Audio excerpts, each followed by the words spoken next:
जय गुरुदेव। और दोस्तों, मेरे चैनल सीधे साबर मंत्र में आपका एक बार फिर से हार्दिक स्वागत है।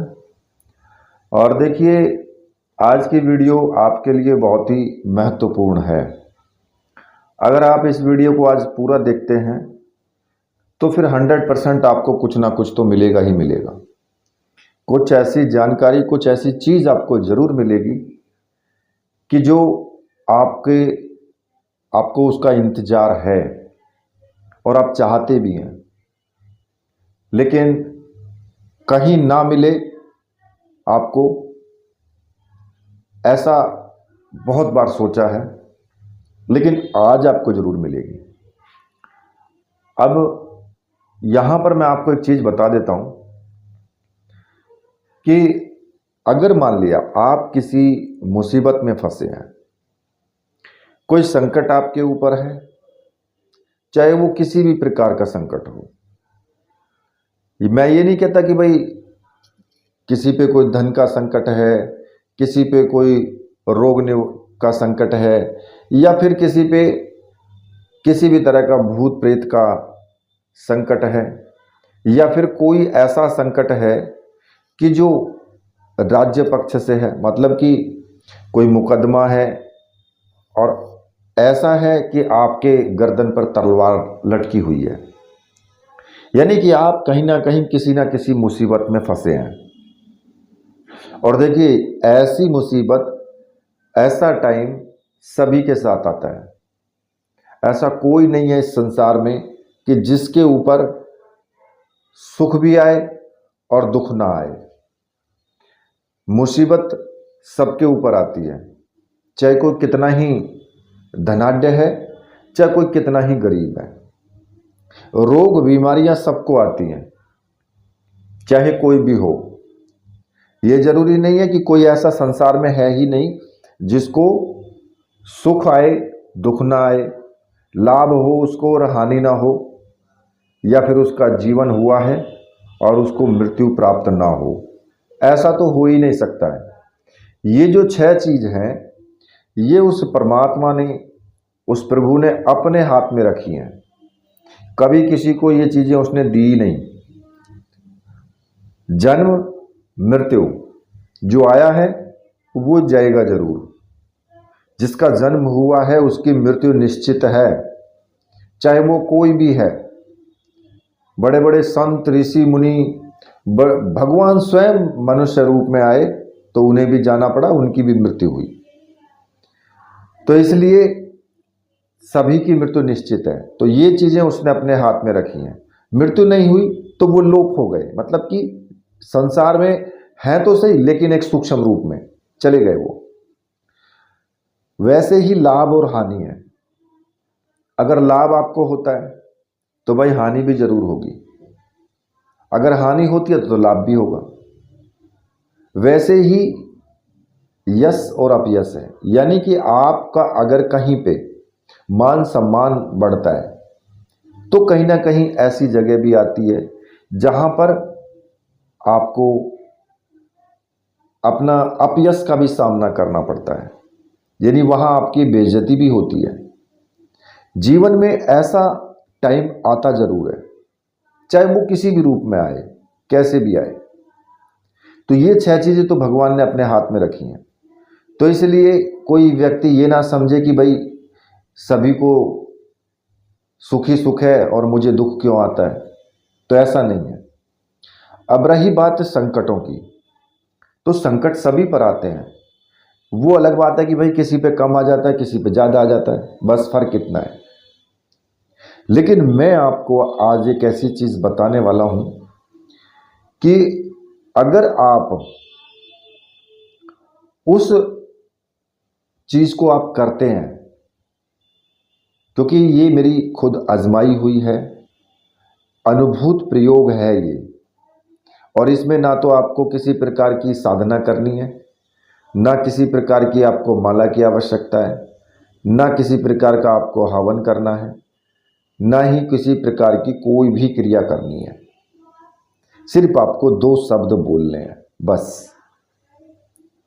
अब वो शब्द कौन से हैं वही मैं आपको आज बताऊंगा। क्योंकि आप जो है किसी भी रूप में, कहीं पर भी, कैसी भी स्थिति में आप कहीं संकट में हैं, कोई ना कोई आपके ऊपर ऐसी आफत पड़ी हुई है कि अरे भाई मैं क्या करूं, मैं मुसीबत में फंसा हूं, ऐसा भी नहीं कर सकता हूं, वैसा भी नहीं कर सकता हूं, फिर कैसा कर सकता हूं। या फिर कई बार ऐसा होता है कि बहुत परेशान है व्यक्ति किसी भी बात को लेकर के, उसका हल उसको नहीं मिल रहा है, उसका कोई सुझाव उसको नहीं मिल रहा है, अब करे तो करे क्या, किसके पास जाए। ऐसी स्थिति में भी आप उस नाम को, उस शब्द को आप जप सकते हैं और आप देखना कि कितनी जल्दी उसका असर होता है। क्योंकि मैंने आजमाया है, इसलिए मैं आज आपको बताऊंगा। ना तो आपको कहीं पर भी किसी ने ये चीज़ बताई होगी, क्योंकि किसी ने इसको समझा ही नहीं है इतना। इस एक मंत्र भी आप इसको कह सकते हैं और दो शब्द भी इसको कह सकते हैं, इसको भजन भी कह सकते हैं, इसको सब कुछ आप कह सकते हैं। लेकिन इसके अंदर कितनी ऊर्जा छिपी हुई है, कितना इसके अंदर प्रभाव है, वो शायद ही किसी ने आपको बताया होगा। आज तक मुझे तो नहीं लगता कि बताया होगा किसी ने। हाँ, नाम जरूर सुना होगा आपने, ये जरूर सुना होगा कि ये होता है, लेकिन ये नहीं सुना होगा कि इससे ऐसा भी होता है। ना ही किसी ने आपको YouTube पर या वो दूसरी चीज़ें आपको बताई होंगी, लेकिन मैं आज आपको बताऊंगा ये चीज़ें। देखिए, आप जब भी कभी मुसीबत में हो तो सिर्फ आपको 2 लाइन यानी एक दोहा बोलना है। अब वो दोहा कौन सा है? जय जय सिया राम, जय जय हनुमान, संकट मोचन कृपा निधान। जय जय सिया राम, जय जय हनुमान, संकट मोचन कृपा निधान। तो मतलब कि ये जो मंत्र है, ये जो चौपाई है, आप सिर्फ इसको बोलते रहिए, चलते फिरते उठते बैठते, सिर्फ आप इसको बोलते रहिए। बस जब भी आपका मन आए इसको बोलो अपने मन ही मन, और उनसे संकट के निवारण के लिए प्रार्थना करते रहो कि मेरा जो संकट है उसका निवारण हो जाए। और प्रार्थना भी मत करो संकट निवारण के लिए, आप देखो फिर कितनी जल्दी आपको हल मिलता है उसका। उस संकट का हल आपको मिल जाएगा, आपका वो संकट का निवारण हो जाएगा। ये 100% सत्य है। नहीं तो फिर कभी आजमा के देख लेना। सिर्फ आपको यही बोलना है कि जय जय सिया राम, जय जय हनुमान, संकट मोचन कृपा निधान। बस इसके अलावा और कुछ नहीं, सिर्फ यही बोलते रहो, रटते रहो बस। और आप इसको एज ए मंत्र के रूप में भी इस्तेमाल कर सकते हो।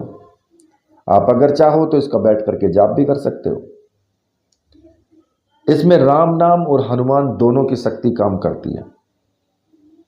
और उस परमपिता परमेश्वर भगवान श्री राम के नाम से जब आप किसी भी चीज़ को करते हैं और उस साथ में संकट मोचन भी हो, तो फिर उससे बड़ी तो बात कोई हो ही नहीं सकती है। एक ही मंत्र के अंदर दोनों शक्तियां समाहित हैं, भगवान श्री राम की भी और संकट मोचन वीर हनुमान की भी। अब दोनों शक्तियों के आगे आप खुद ही जानते हैं कि फिर क्या हो सकता है। तो इसलिए ये एक ऐसा मंत्र भी है जो कि बहुत बढ़िया और बहुत अच्छा मंत्र भी है। इसका आप जाप भी कर सकते हैं, बैठ करके किसी भी माला से आप जाप करिए। और मैं मानता हूं कि अगर एक माला का भी आप जाप कर लेते हैं तो संकट आपके स्वयं ही समाप्त हो जाएंगे, सब, कोई संकट रह ही नहीं जाएगा। क्योंकि आपने सिर्फ संकटों के निवारण के लिए आप उनसे प्रार्थना करते हैं, चाहे कोई भी संकट हो। और उनके भक्त के ऊपर संकट रह जाए, उनको वो पुकार रहा है भक्त, और फिर उसके ऊपर संकट रह जाए, ऐसा तो हो ही नहीं सकता है। तो इसलिए ये ऐसी एक चौपाई है जो मैंने आज आपको बताई है कि वास्तव में इसका अगर आप प्रयोग करेंगे, इसका जो आप प्रभाव देखेंगे, तो प्रभाव इसका बहुत तीव्र प्रभाव है। इसका वो बात अलग है कि झूठे और नकारने वाले तो इसको भी नकार देंगे, क्योंकि उन्होंने तो भगवान श्री कृष्ण को नकार दिया, भगवान राम को नकार दिया, तो उनके लिए तो कोई बड़ी बात नहीं है। लेकिन जो आध्यात्मिक जगत में हैं, जिनको आध्यात्म के बारे में ज्ञान है, जो पशु नहीं है, वास्तव में इंसान है, वो इस चीज़ को ज़रूर समझते हैं और उनको ज़रूर ये लाभ भी पहुंचाएगा।